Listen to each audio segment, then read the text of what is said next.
Bien, hermanos, Dios los bendiga de nuevo. Hoy vamos a tener nuestra sección expositiva en Lucas 11 del 24 al 36. Éyale, acuérdate de tu misión con el video. Y vamos a leer hoy en 2 Corintios 4 del 3 al 6. ¿Ya está? Pero si nuestro evangelio está aún encubierto, entre los que se pierden está encubierto, en los cuales el Dios de este siglo cegó el entendimiento de los incrédulos para que no les resplandezca la luz del evangelio de la gloria de Cristo, el cual es la imagen de Dios, porque no nos predicamos a nosotros mismos, sino a Jesucristo como Señor, y a nosotros como vuestros siervos por amor de Jesús. Porque Dios, que mandó que de las tinieblas resplandeciese la luz, es el que resplandeció en nuestros corazones para iluminación del conocimiento de la gloria en la faz de la gloria de Dios en la faz de Jesucristo. Te damos gracias, Señor, en este día. Gracias por tu palabra. Gracias por esta reunión que estamos teniendo en obediencia a tu palabra. Te pedimos que tú bendigas tu iglesia y sobre todo, Señor, que tú nos hables por medio de tu palabra, que seas tú hablando y no el hombre.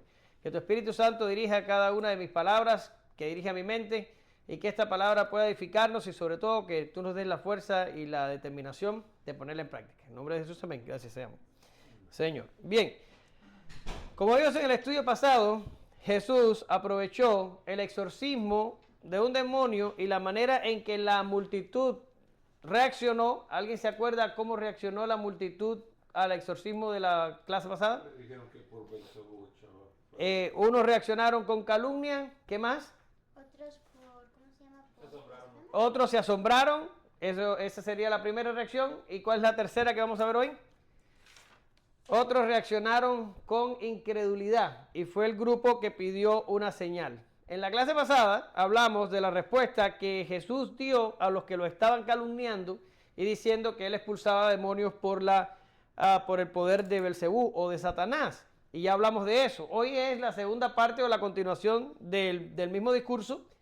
Y vamos a estar dando respuesta a la tercera reacción, a los que reaccionaron con incredulidad y pidieron una señal. En la clase pasada, Jesús advirtió a su generación que solo hay ¿cuántas opciones? Dos.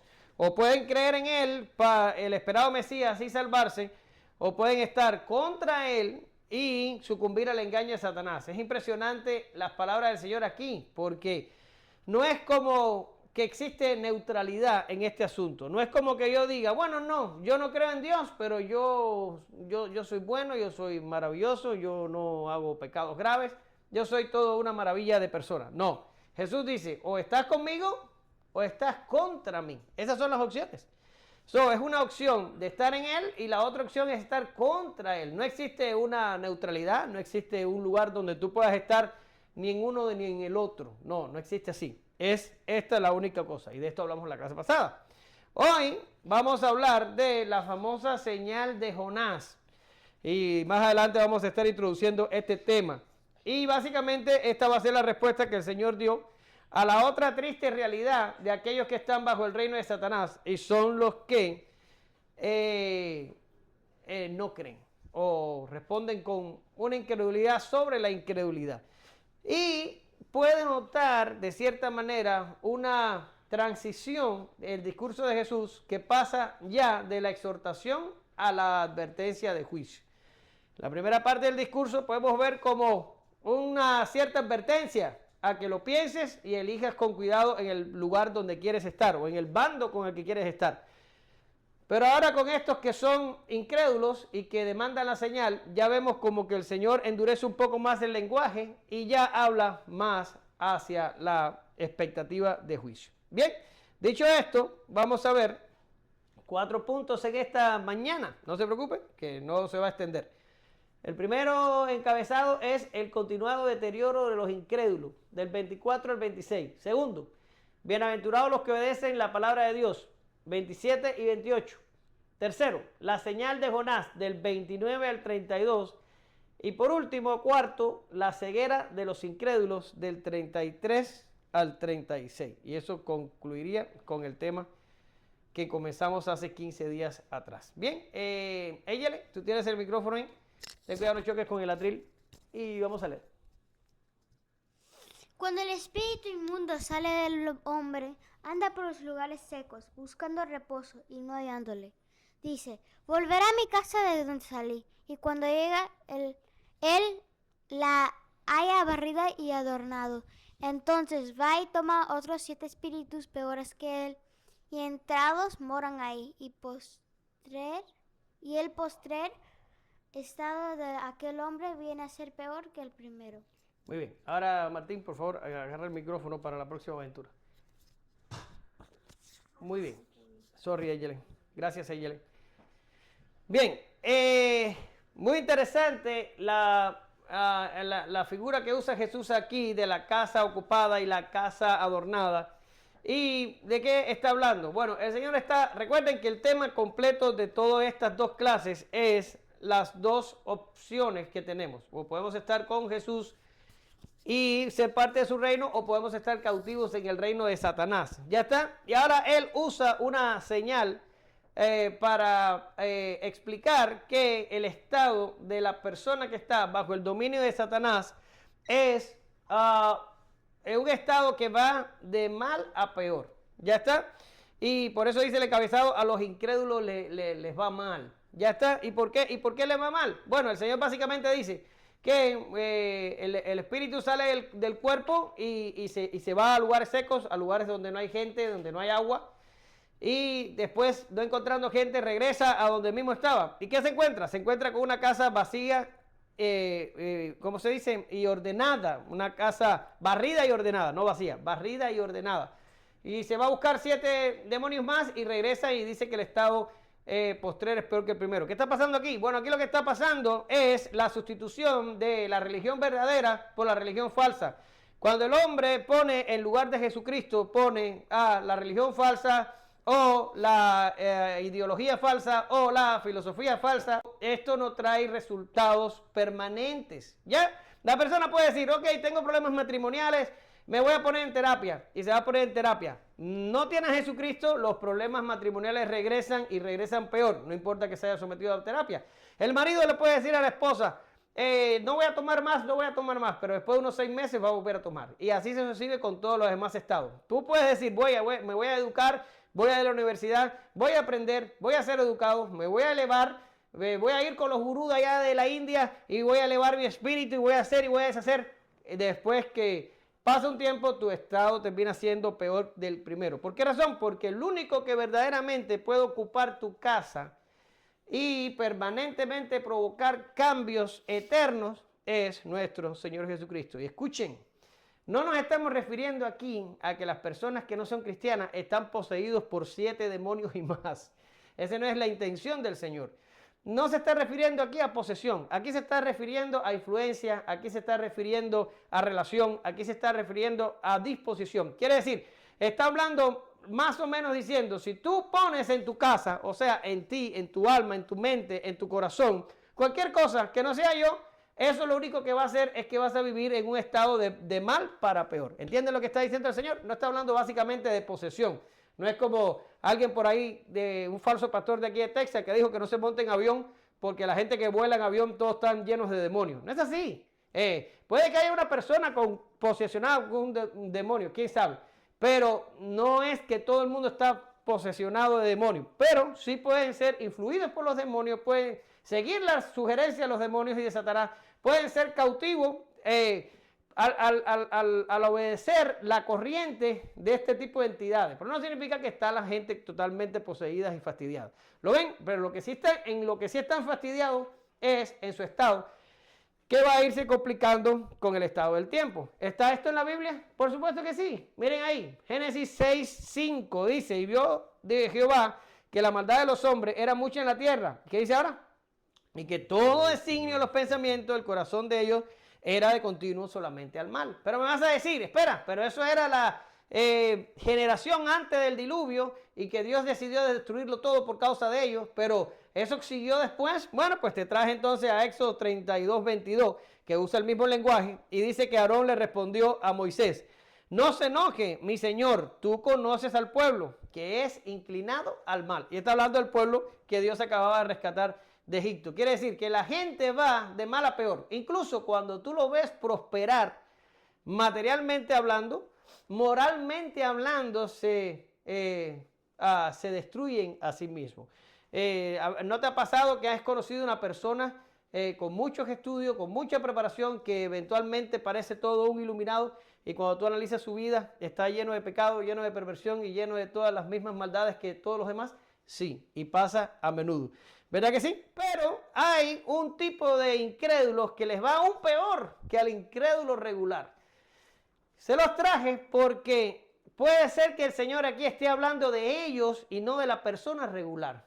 Y ahora me voy a explicar, pero vamos a pasar al otro encabezado. Y a poco, a los incrédulos les va mal, pero hay que dice, a los apóstatas les va peor. ¿Verdad? ¿Por qué incluía esta posibilidad en la interpretación aquí? Porque no estamos hablando de gente normal, esta gente a la que el Señor le está pronunciando este discurso.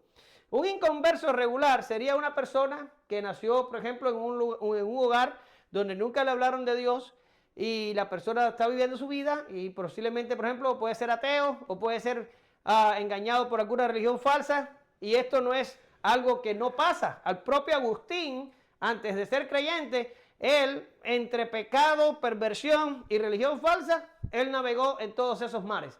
Y esto es algo que le puede pasar a cualquier persona, ¿verdad? Eso sería un incrédulo regular. Pero estos apóstatas es diferente, y es posiblemente lo que cumple el requisito en las personas a las que Jesús les está hablando aquí. ¿Por qué? Bien, en la clase pasada hablamos de blasfemia contra el Espíritu Santo, y hablamos que estos fariseos, que esta gente falsa, que estos incrédulos que estaban delante de Jesús tenían al Señor de la gloria enfrente de ellos, y ya el Señor llevaba más de 2 años haciendo señales, predicando con autoridad. Habían pasado tiempo con él, sabían quién era, sabían de lo que era capaz. El Señor había resucitado personas, el Señor había sanado enfermos, el Señor había hecho cosas asombrosas que nadie había hecho en todo el tiempo de la historia de Israel, ¿verdad? Y sin embargo, ellos continuamente rechazaban la obra del Señor y llegaron a el extremo de decir que era un falso Mesías que obraba sus milagros por el poder de Satanás. ¿En serio? Entonces, aquí no estamos hablando de gente regular, de gente que nunca ha tenido una Biblia en la mano, de gente que nunca ha venido a una iglesia. Estamos viendo a gente que tienen al Señor de la gloria frente a ellos. Por tanto, ellos cumplen más el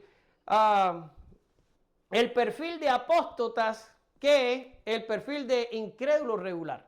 Pero mira, a los apóstatas la Escritura les reserva los peores oráculos. Cuando usted va a las cartas del Nuevo Testamento que hablan de los apóstatas, yo solamente le traje una de Segunda de Pedro, pero usted puede ir a Judas y quedarse pasmado. La Escritura reserva para ellos los peores juicios para estas personas. Y mira el texto que le traigo. Ciertamente, si habiéndose escapado ellos de las contaminaciones del mundo por el conocimiento del Señor y Salvador Jesucristo, enredándose otra vez en ella, son vencidos, su postrer estado viene a ser peor que el primero. Ahora escuchen esto: porque mejor les hubiera sido no haber conocido el camino de la justicia, que después de haberlo conocido, volver atrás del santo mandamiento que les fue dado. Pero les ha acontecido lo del verdadero proverbio: el perro vuelve a su vómito y la puerca lavada a revolcarse en el cieno. Sí, durísimo. Y aquí estamos hablando de gente que tenía al Salvador enfrente, pero no eran gente no acostumbrada a la religión y no acostumbrada a estas cosas. No, eran gente que tenían acceso a las escrituras del Antiguo Testamento, eran gente que tenían escribas, que tenían fariseos, que tenían sinagogas, que se hablaba la ley, que se hablaba de las escrituras, que esperaban un Mesías o que al menos tenían una vaga referencia que el Mesías vendría.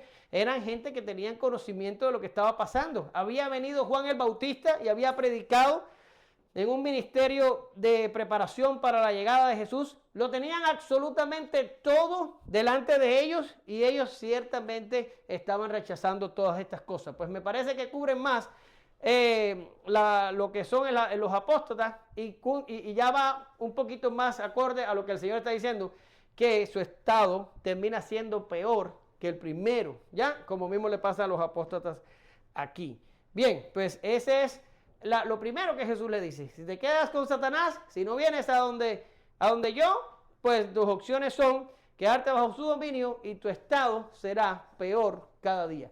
Y ya, como lo dije antes, no se está refiriendo a la parte externa. Generalmente este tipo de incrédulos prospera en la vida y tiene riquezas y van lejos en sus propósitos. Si usted lee el Salmo 73, usted va a entender que los impíos prosperan en la parte externa. Sin embargo, el salmista entendió cuando entró en el santuario de Dios que han sido puestos en desoladeros y que su tendencia es a caer. ¿Verdad que sí?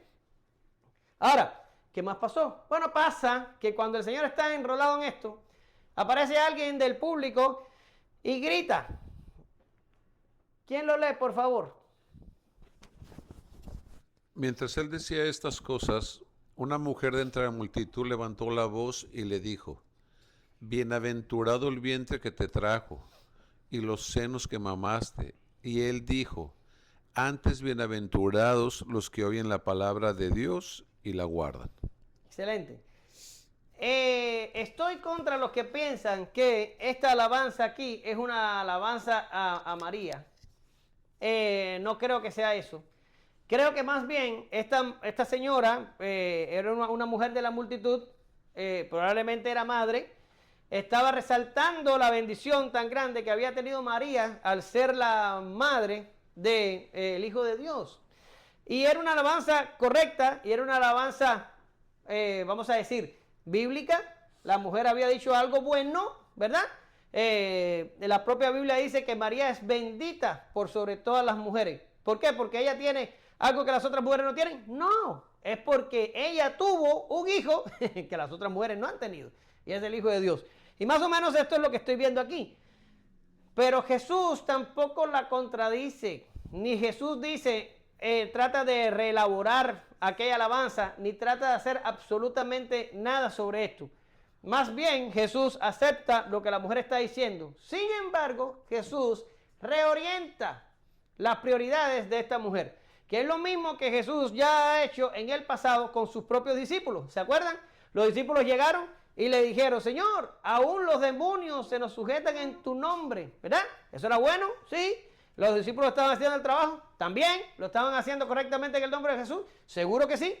Pero el Señor dice: ok, esto que están haciendo es bueno, pero no se gocen de esto, gócense de que sus nombres están escritos en el libro de la vida o en el reino de los cielos. ¿Se acuerdan? Ya eso lo vimos en clases anteriores. Ahora Jesús hace lo mismo. Y Jesús le dice a la mujer: ok, eso que tú estás diciendo está maravilloso, y eso que tú estás diciendo está bien, y es verdad. Sin embargo, los verdaderamente bienaventurados son los que obedecen la palabra de Dios. O dicho al revés, el obedecer la palabra de Dios es un estado de bienaventuranza. Jesús no resta importancia a su madre, ni a su vínculo sanguíneo con su familia terrenal. Sin embargo, sabiendo él lo verdaderamente importante, reorienta a la persona que pronunció la alabanza y le explica que el ser obediente a la palabra de Dios es el estado verdadero de bienaventuranza. Llanamente, el Señor le dice a esta mujer que es más importante obedecer que alabar. Esto resulta ser chocante, pero es una idea que ya encontramos en el Antiguo Testamento. Miren lo que dice Isaías 1:13, y les traje el 13 nada más, pero si usted tiene la curiosidad de ir allí y leer el contexto, usted se queda pasmado del lenguaje que usa Isaías aquí, y esto es Dios hablando, y dice: no me traigas más vana ofrenda, el incienso me es abominación. La luna nueva y el día de reposo, el convocar asamblea, no lo puedo sufrir. Son iniquidad vuestras fiestas solemnes. ¿Por qué razón? Porque esta gente de Israel eran buenos religiosos, pero eran malos practicando la obediencia. Eran malos teniendo una vida de santidad. Si eran muy buenos para ir al templo, para hacer los sacrificios, para hacer todo el reguero de cosas que tenía el judaísmo, y hasta ahí, era una religión externa. Sin embargo, a la hora de practicar y a la hora de santificarse, ahí era donde se caían. Y el Señor le dice: ya no aguanto más sus reuniones, No lo soporto cuando me traen ofrendas. ¿Por qué? Porque no había un equilibrio entre lo uno y lo otro. Es mejor obedecer que alabar. De hecho, los obedientes son los que verdaderamente alaban. Y de esta forma, Jesús establece que el vínculo familiar no es importante, sino que el vínculo que es importante es el vínculo espiritual.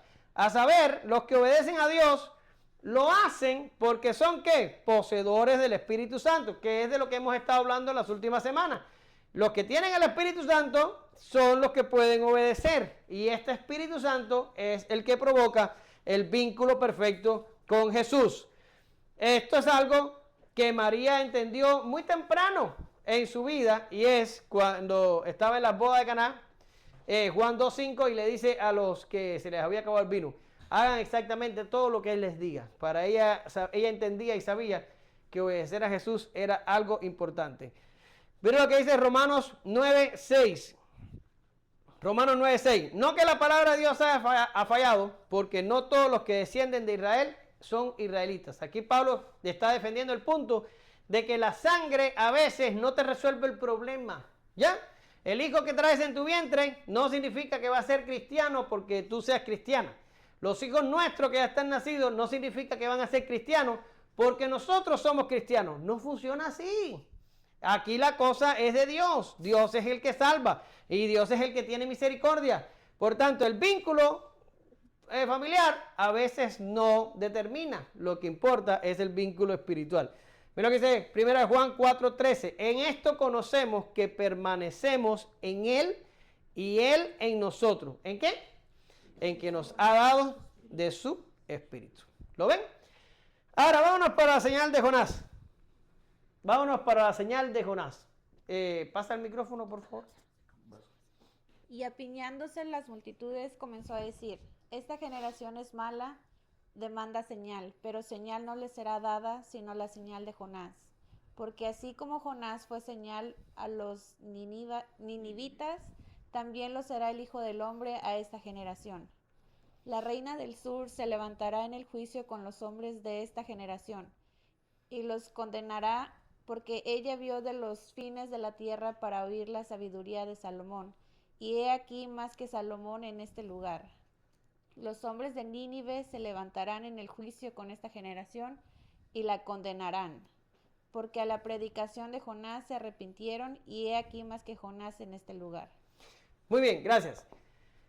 La señal de Jonás. Lo primero que voy a decir, antes de decir cualquier otra cosa, es que el pedir señales por parte de Israel era algo normal. Ellos conocían la historia, ellos habían oído hablar de Moisés, ellos habían oído hablar de Gedeón, ellos habían oído hablar del rey Ezequías y de muchos más que en su momento pidieron señales, ¿verdad? Y la señal le fue dada. Ahora, lo que está pasando aquí es que al ministerio de Jesús ser retado y a estar un grupo diciendo, Él está expulsando demonios por el poder de Satanás, de la otra parte del grupo, que no va tan lejos como para calumniar al Señor, sí están diciendo, bueno, ya que estamos indecisos y ya que no es suficiente todo lo que hemos recibido, pues que haga una señal para ver si es el Mesías y entonces ya sabremos si le seguimos o no. Es lo que está pasando aquí. Ahora, la naturaleza de pedir señales de otros en el Antiguo Testamento no encuentran su causa en la incredulidad, más bien están tratando de buscar confianza para poder hacer lo que el Señor les está pidiendo, pero esta gente están pidiendo señal porque no creen lo que ya el Señor había hecho en medio de ellos. Es una cosa totalmente diferente. Miren, el caso de Moisés. A Moisés se le aparece el Señor así sin él esperarlo, sin planificarlo, de la nada prácticamente, y le dice, hey, regrésate a Egipto para que liberes mi pueblo. Y Moisés se queda así como que dice, what? ¿Y quién me puso a mí de libertador? ¿Y cómo yo sé si voy a ir allá y el pueblo me va a aceptar? A lo mejor el pueblo no me cree. ¿Y cómo voy a conocer yo que tú? Y entonces no es que estaba incrédulo del Señor.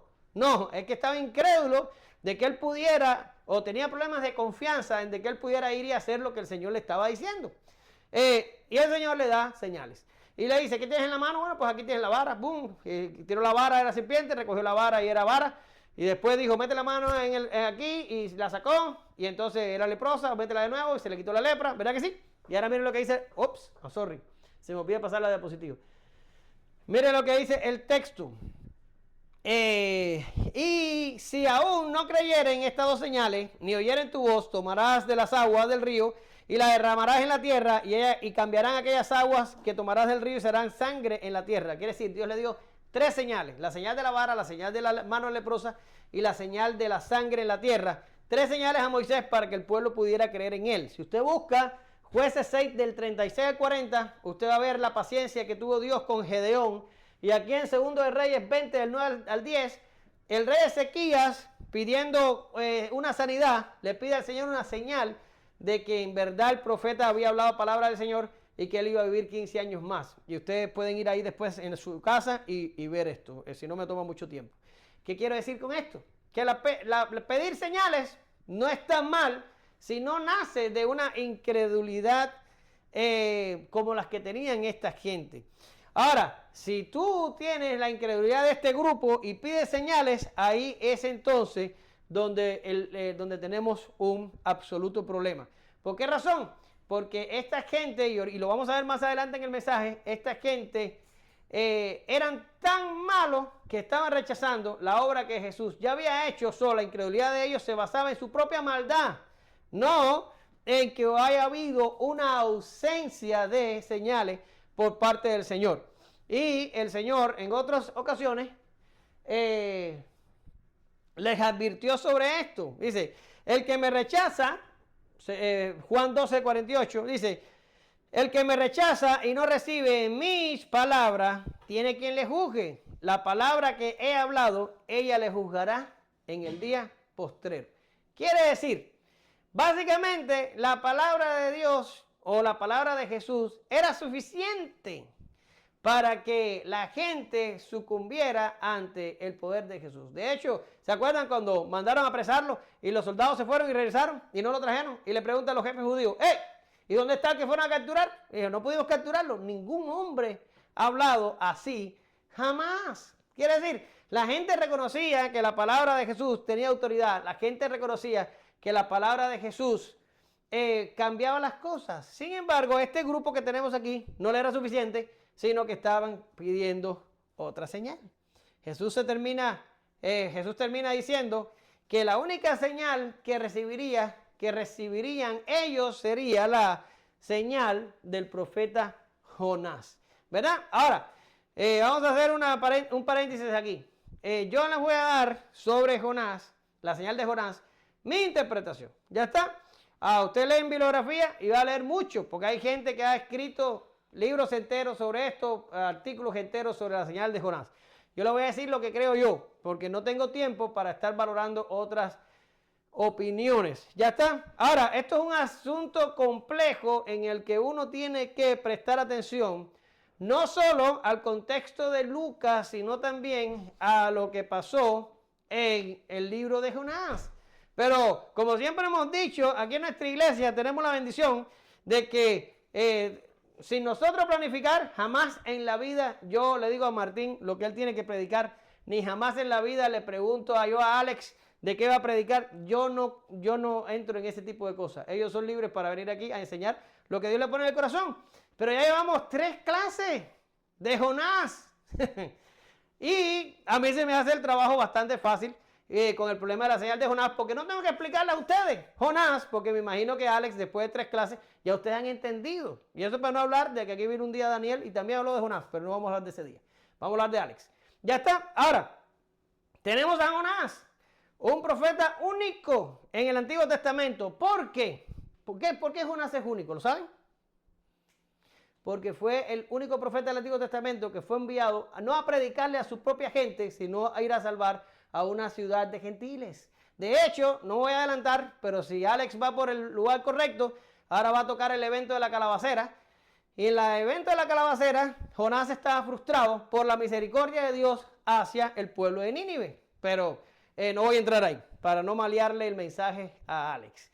Ahora, ¿qué está pasando aquí con Jonás? Bueno, Jonás es un profeta que le predica a gentiles, no le predica a Israel, le predica a gentiles. Estos gentiles se convierten con la predicación de Jonás. Jonás no hace milagros, no hace señales, entra con una predicación de juicio. No andaba buscando que la ciudad se arrepintiera. Él entró y empezó a decir, en 40 y no sé cuántos días, 40 días, no sé cuántos días, no me acuerdo, no lo revisé, la ciudad va a ser destruida. Y así, y la gente se tiró en ayuno, la gente se tiró en silicio, y la gente buscó, y Dios perdonó la ciudad. ¿Ya? Ahora, otra cosa que tenemos que entender de Jonás aquí, es que Jonás también pasó por el evento del pez, ¿verdad? El pez se lo tragó, y 3 días después lo vomitó allí en las costas cerca de Nínive, un poco lejos, pero cerca. Ya está. Y tenemos el evento del pez. Tenemos el evento del pez, 3 días que estuvo Jonás metido ahí adentro. Y tenemos el evento de que le predicó a una ciudad gentil, que la ciudad se convirtió. Ya está. Pero ahora vamos a pasar a Lucas. Y vamos a hablar de Lucas. ¿Quién es Lucas? Bueno, pues Lucas es un escritor del Nuevo Testamento que, por cierto, es gentil. Y su evangelio lo dirige a griegos, lo dirige a gentiles. Ya, y vemos en Lucas, y esto lo hemos visto antes en mensajes anteriores, que Lucas tiene un evangelio más universal, mientras que Mateo escribe específicamente a judíos y, por ejemplo, Juan escribe directamente a cristianos. Lucas escribe a griegos, a gentiles. Su evangelio tiene una visión más universalista. Su evangelio no para en Israel, sino que se extiende a salvar gentiles, ¿sí? Y esto lo podemos ver en Lucas, es una tendencia en él. Y teniendo todo esto en mente, podemos más o menos entender qué significa la señal de Jonás aquí, según lo quiso introducir nuestro Señor Jesucristo. Ahora, yo veo 3 elementos en la señal de Jonás. Yo leí bibliografía y hay otros escritores, por ejemplo, Calvino no coincide conmigo en que la resurrección es un elemento. Y más, no voy a entrar en otras opiniones divergentes, pero yo veo 3 elementos. Este soy yo y usted puede hacer con mi mensaje lo que usted quiera. Pero vamos por la primera. La primera es la predicación y es la más vital. ¿Por qué razón? Porque en los dos hay. En Jonás hubo predicación y en Jesús hubo predicación. ¿Verdad que sí? Este es el fundamento de la señal. Jonás no hizo milagros en Nínive. Fue su predicación lo que provocó el arrepentimiento. Asimismo Jesús, con su predicación, buscó también el arrepentimiento de su pueblo. ¿Verdad que sí? De hecho, todo el mundo está de acuerdo que la señal de Jonás aquí lo que está buscando es el arrepentimiento de la gente. ¿Verdad que sí? Y para complicarlo un poquito más, Jesús no solo predicó, Jesús es la palabra, es el verbo de Dios, es la expresión hablada de Dios.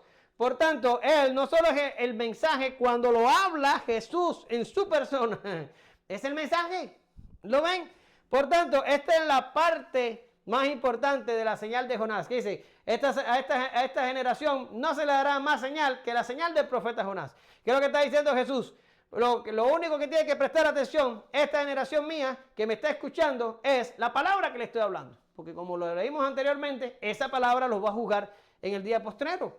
Por tanto, aquí tenemos el elemento importante de la señal. Mira lo que dice Juan 14, 23 al 24. Respondió Jesús y le dijo, el que me ama, mi palabra guardará.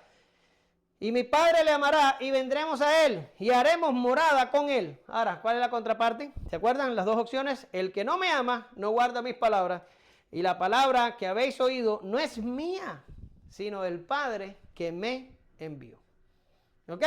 Ahora, este es el primer elemento. ¿Cuál es el segundo? En mi opinión, la resurrección es importante aquí. Y dice, de la misma forma que Jonás estuvo en el pez, 3 días y 3 noches, así mismo el Señor va a estar en el centro de la tierra.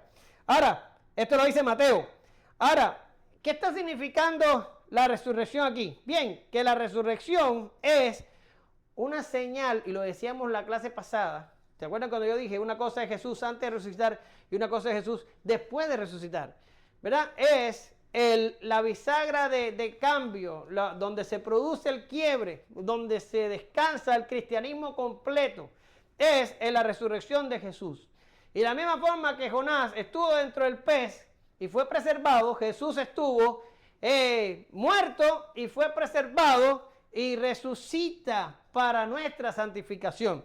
Quiere decir, la segunda parte de la señal de Jonás es la resurrección que el pueblo de Israel también rechazaría y sus líderes rechazarían y se inventarían mentiras para denigrar el gran y magno evento de la resurrección. Pero tenían elementos para hacer esto, solo su maldad.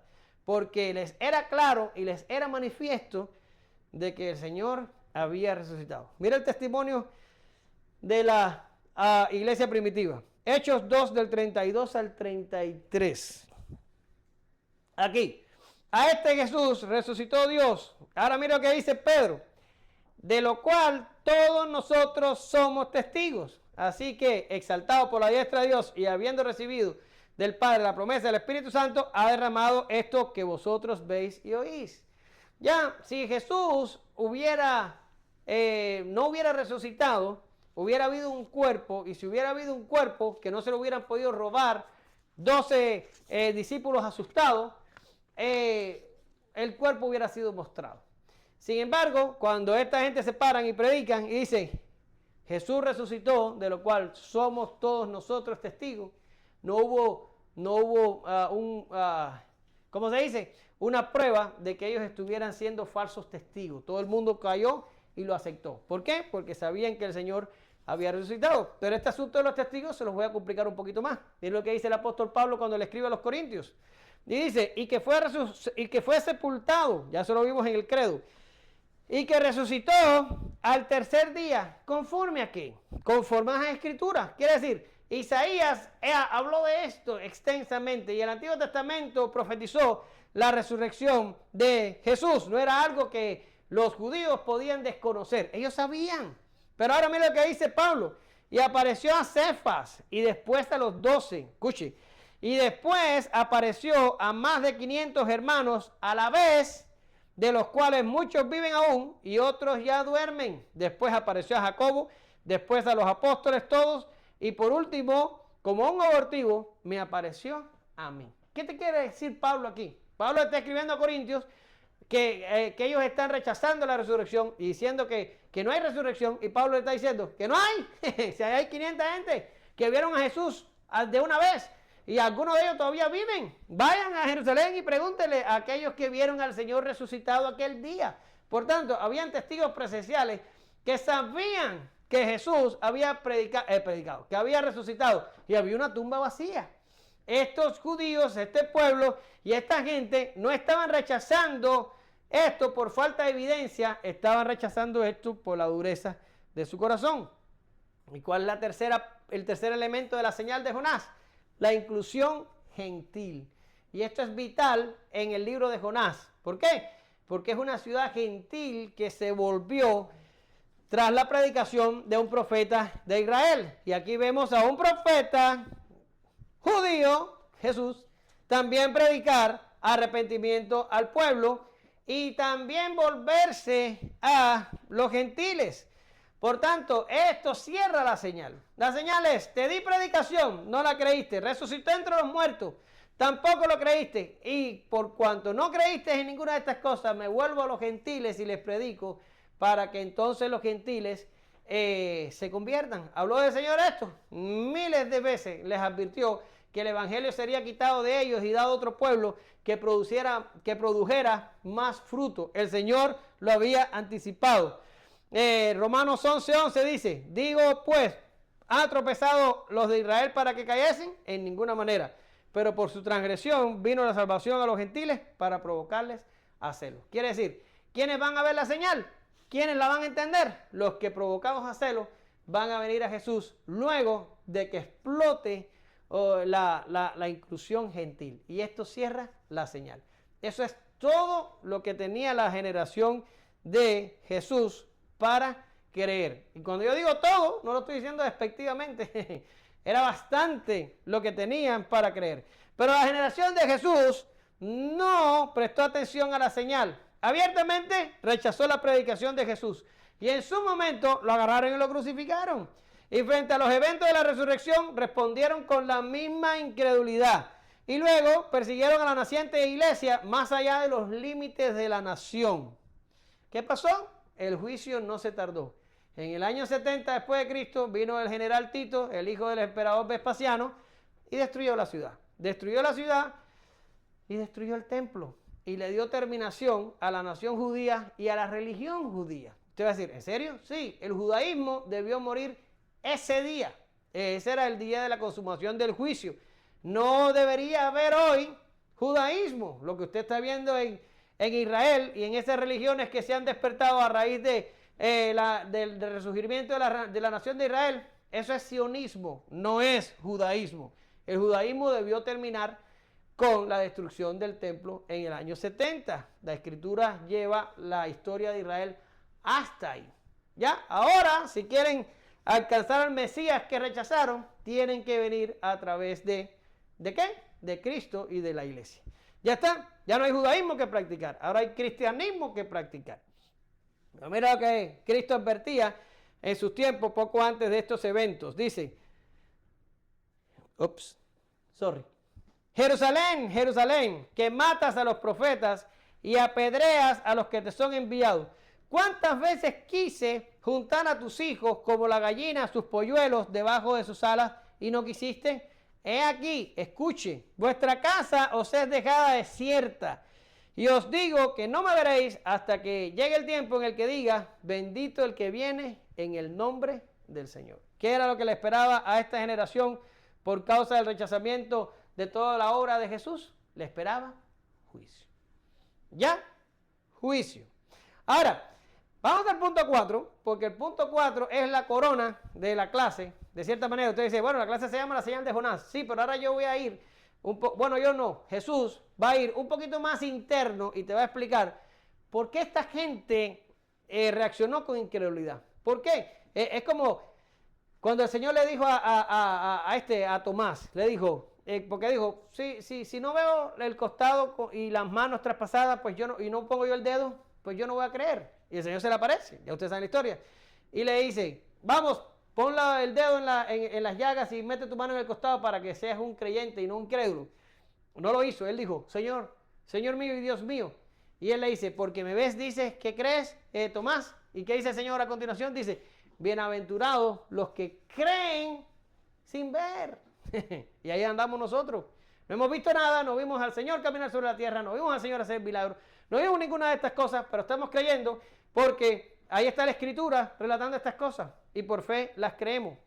Pero esta gente lo tuvieron todo y devolvieron incredulidad. ¿Y por qué? ¿Cuál fue el problema? El Señor le explica. Alguien que lea, por favor.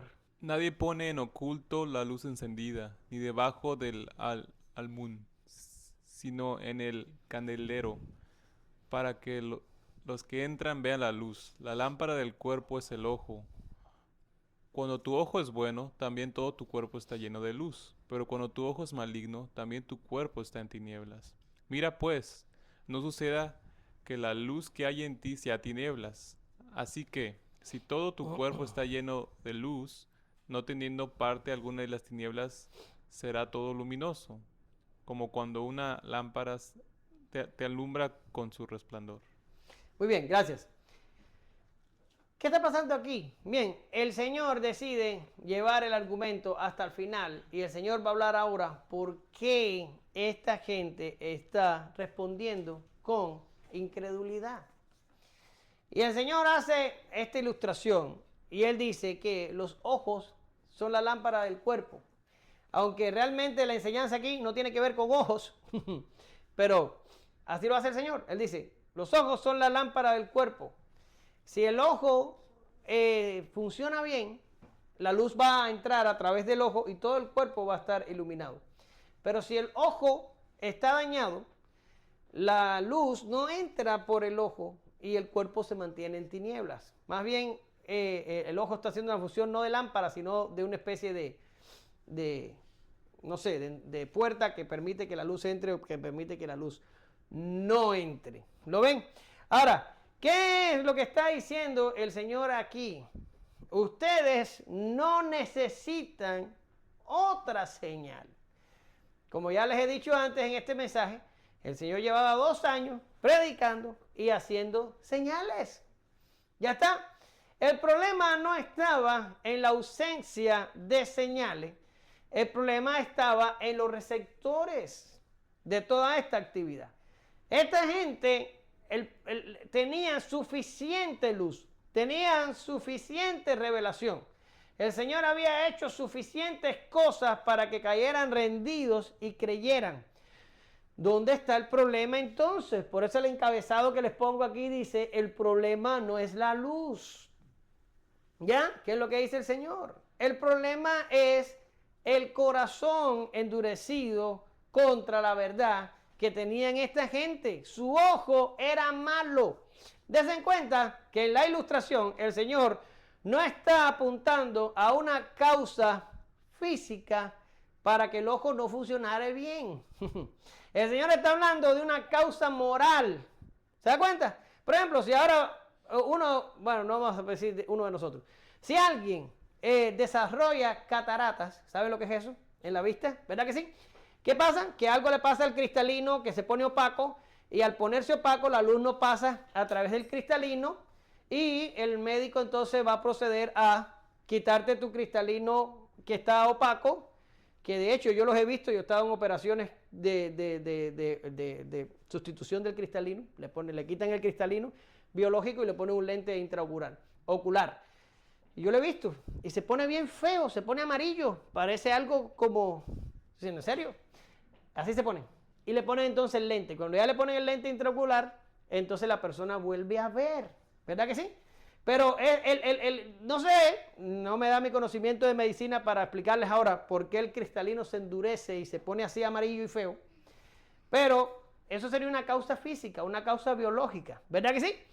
Pero el Señor aquí no está diciendo que el ojo no funciona por una causa física o una causa biológica o un accidente que llegó y golpeó al ojo y lo dañó. No, no, no. Note lo que dice. Cuando tu ojo es bueno, es una causa moral, tu cuerpo está lleno de luz. ¿Por qué? Porque la luz va a entrar a través del ojo. La luz viene desde afuera, entra por el ojo y llena el cuerpo completamente de luz. Pero dice el Señor, pero si tu ojo es maligno, una causa moral, tu cuerpo está lleno de tinieblas. ¿Por qué razón? Porque el ojo no deja que la luz pase y el cuerpo se mantiene en tinieblas. ¿Qué está diciendo el Señor? No son la falta de señales, no es la falta de revelación, no es la falta de evidencia. Hay suficiente para que ustedes crean que yo soy. Son ustedes que son malos y que no quieren creer en mí.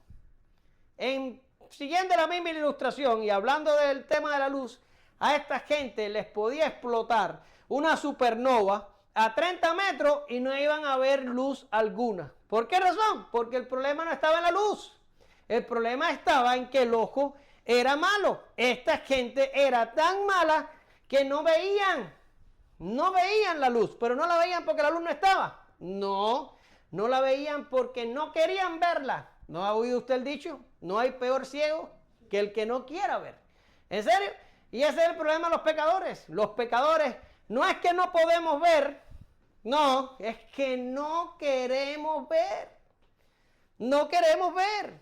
Y en esa parte tenemos que incluirnos todos, porque ahora usted está sentado ahí, depósito de gracias y de cosas que usted no entiende, y usted está diciendo, anda, es verdad que todos estos pecadores son unos malos. No, así mismo estábamos todos nosotros. Fue la luz de Cristo la que resplandeció en nuestros corazones y fue el Espíritu Santo que hizo cosas importantes en nosotros, que hizo que pudiera haber luz. De lo contrario, anduviéramos tan ciegos y tan fastidiados como los demás. ¿Verdad que sí? Pero esta gente, que es el tema, no era que le faltaba luz, no era que necesitaban más señales, habían tenido todo esto, pero eran tan malos y amaban tanto sus tinieblas y les gustaba tanto su pecado y querían tanto su vida que no tenían tiempo para un Mesías que venía a hablarle de cosas celestiales. Las palabras de Pablo son duras. Y miren lo que dice.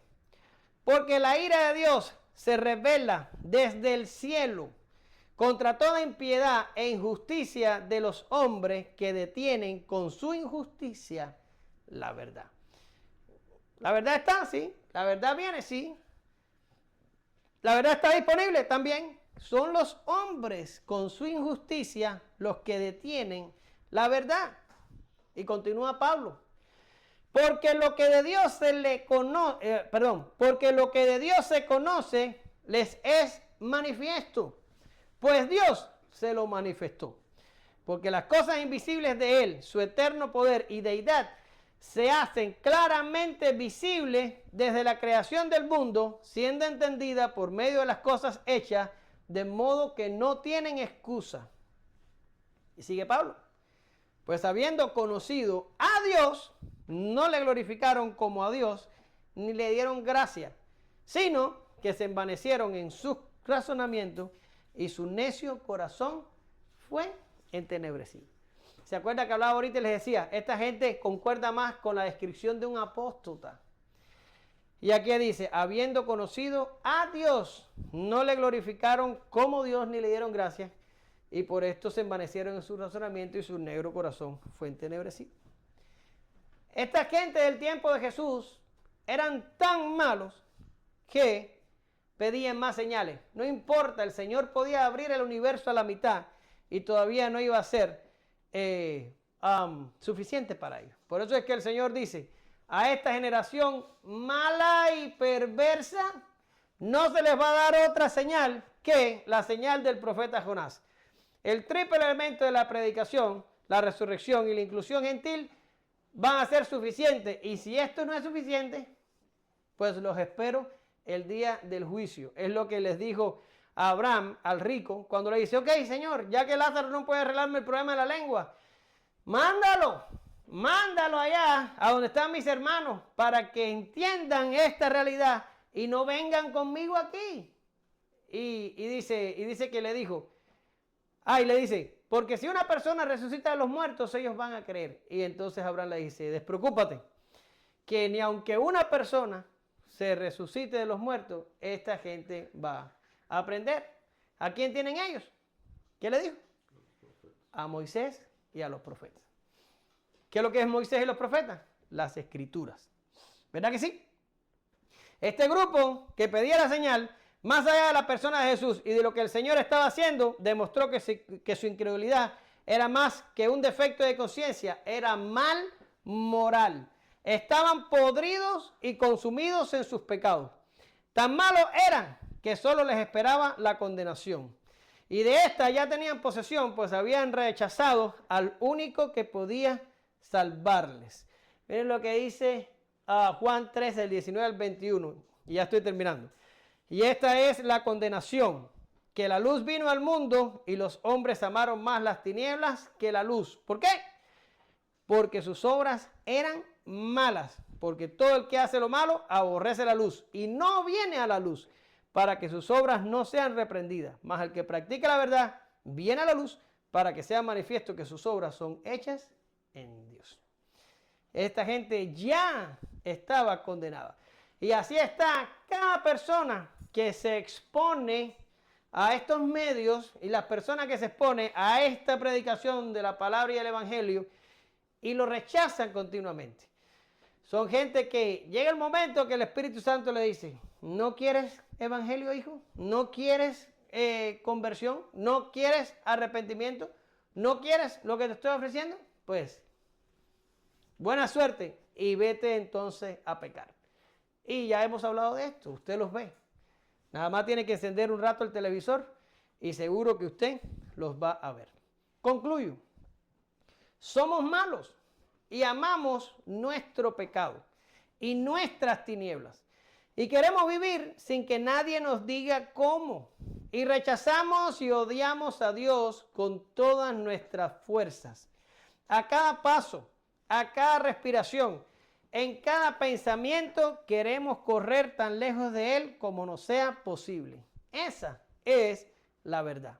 Si hoy los que estamos aquí no somos parte de ese grupo que está cautivo por el diablo, es porque Dios derramó de su gracia sobre nosotros.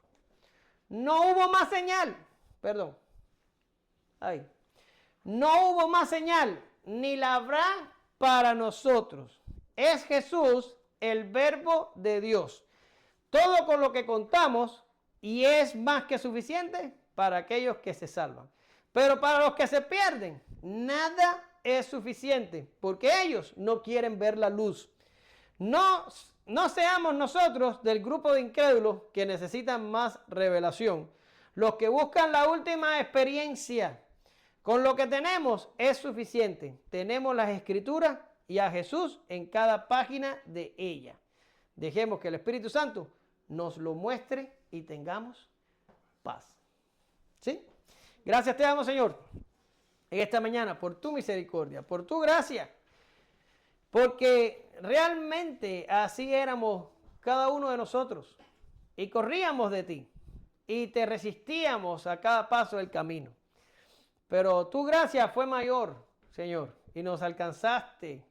Tu Espíritu Santo nos libró de la muerte espiritual y nos resucitó y nos hizo nacer de nuevo y puso la fe en nosotros y nos llevó al arrepentimiento y nos convenció de justicia, de pecado y de juicio para que pudiésemos, Señor, dar el paso de la conversión. Pero no porque éramos buenos. Nosotros éramos parte de este grupo de incrédulos, o quizás de los que calumnian, o quizás de los que alaban, pero también se quedan a sí mismos en sus pecados. Pero fue tu gracia la que nos alcanzó y nos hizo venir al reino de tu Hijo. Te alabamos y te bendecimos por esto, y te damos gracias por tu infinito amor, cosa que no entendemos para nada, pero te damos gracias por habernos amado aún cuando éramos pecadores. Bendice tu iglesia, haz que los que estemos aquí aprendamos hoy de cuán grande y cuán majestuosa es tu gracia y tu misericordia para con nosotros, pero también la urgencia de la predicación a esta generación nuestra que está tan endurecida como la generación que te tocó vivir. En el nombre poderoso de Jesús oramos y te damos gracias. Amén. Gracias, Señor.